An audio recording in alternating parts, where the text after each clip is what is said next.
Yes, hello again viewers, it's Peter Elgar Photography here, showing you another one of my treasures.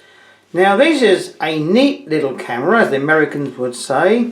It's the Minox 35 GT, made in Germany, and it fits in the palm of the hand. You won't realise how big that is until you see my hand, and I've only got a small hand, but it fits inside that.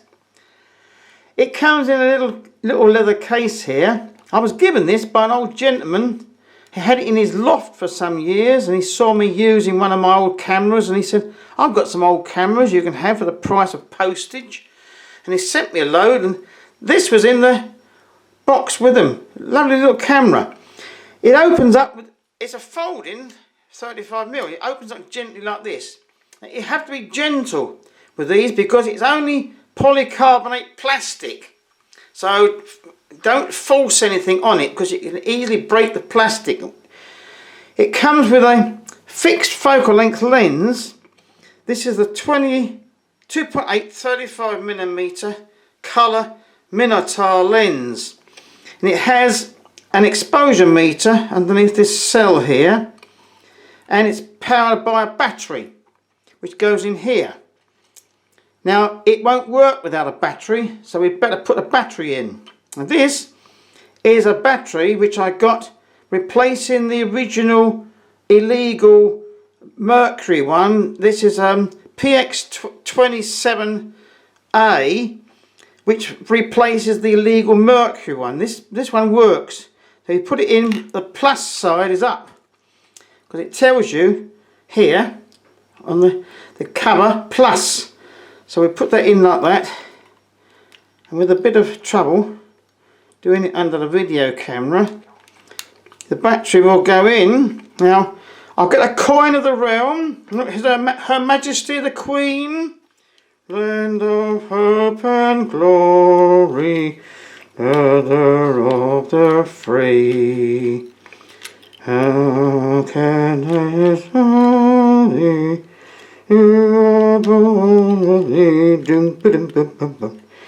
Wider still, yet wider, shall thy bounds be set.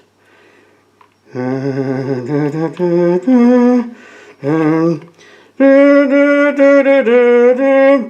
boom, boom. My namesake wrote that, Elgar, you see. Sir Edward Elgar, British composer, folks.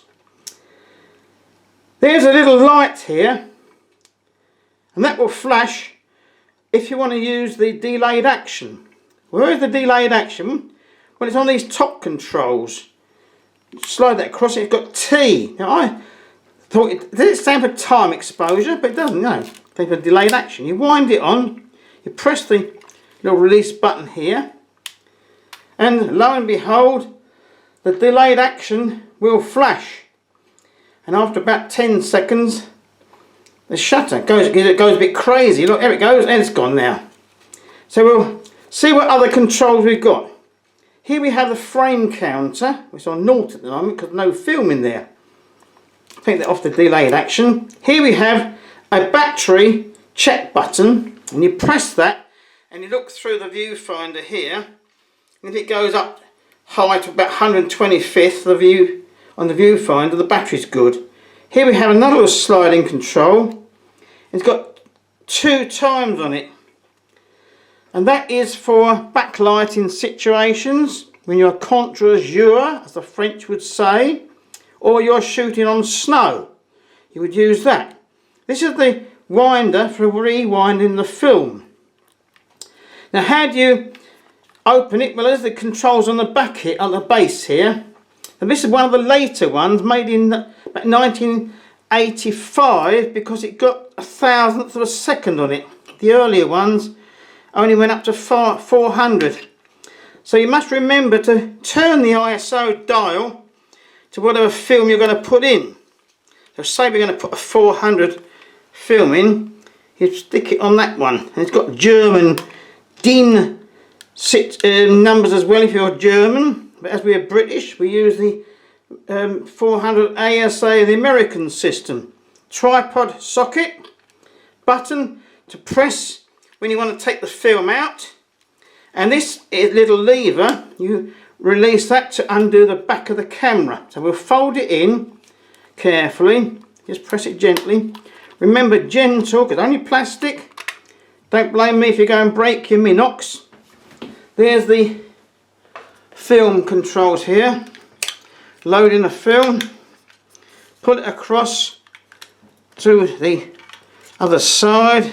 I mean, it's never easy doing it on the video. I'm not the only one who has struggled doing film loading on the videos. Even these Americans have trouble, and they're very slick, aren't they? Everything is neat with them. Everything is neat. A neat little camera. That's it. There we are. Now you've got it in the sprockets in the little peg, and it's safe to put the back on. So slide that on. There we are. Put your lever to the lock position, otherwise it will come out. Then you can undo it again gently. Gently does it. Fire off a shutter. Oh, wind it on first. It's always twice. There we are. 2 times you wind it on, and you can take your pictures like this because it is aperture priority exposure. Now the focusing is here. It goes from infinity to 0.5 of a metre. My eyesight's good enough. 0.9 I think it is. We have a very minute depth of field scale here, but you need good eyesight to see it. And my eyes are getting a bit bad, but there we are. 2.8 maximum aperture, goes down to f16 here. You turn the aperture ring here. There's no click stops. So you choose an aperture that you want to shoot at. The shutter will automatically give you the shutter speed to correspond with the aperture and the ASA value that you set in the base here. So it gives you quite good depth of field anyway, because it's a 35 wide angle lens. Now on here there's a hot shoe cover with a flash setting. If you slide a small flash in like this, it automatically sets the shutter to 125th of a second. Now it's ready now, so I'm not going to blind you. We'll take a picture, wind it on. There we are. Flash went. It all works. I've taken flash pictures with it, and it all works nicely. It automatically sets the shutter to 125th of a second. Now, when you want to take the film out at the end of your roll, remember you're pressing the rewind button here. You can hold that in with a little finger, and then you find this little white dot here on the rewind knob, and that's where the lever should be. Now sometimes you've got trouble. Oh, here we are. Got it first time. You can feel the tension. Wind it back. No, click. There, you've gone click. Now if you want to leave it out, don't pull it all the way into the cassette, and you can develop it. There we are, ready for developing. Now, as I said before, it's no use me waffling on about things if you don't actually see some results. So folks, I'm going to show you some results here from this wonderful little free Minox 35 GT camera. Now, so these are all hand printed pictures. This one's taken at a car boot sale in Boreham in Essex on Ilford Delta 100 film, and I developed it myself in FX37 developer. The tones are very good, and the sharpness of that little lens is very good. Here's another one. This was where I used a little bit of flash because it was right into the light, and these mannequins would have been quite dark, but I used a bit of fill-in flash on that one. Here's another one of a girl with her wares laid out at the car boot sale, not selling anything, but she didn't see me, because if you hold it in the palm of your hand like this, with it open, of course, and you hold in the palm of your hand at waist level and you go click, click, click. Nobody notices that you've got such a small camera and you can take pictures without being at eye level.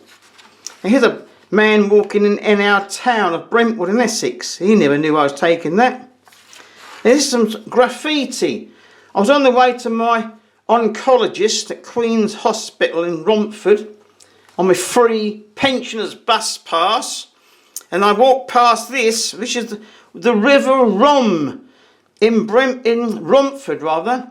It's now in a culvert under the road. There's all graffiti. So I thought, oh, I'll take that. It's very sharp, and I used a small flash on it as well. There's some men, British workmen. God bless the British workmen. Look at them having their cup of tea. Where would the British workmen be without their cup of tea? That's with the Minox in Brentwood. And there we are. We're back to the start. If you want to see some more, especially colour, I'll give you a link to my Flickr page. In the meantime, I hope you enjoyed this quick rundown on this wonderful little camera. And if you treat it gently, it will give you years of good service. Thanks for watching.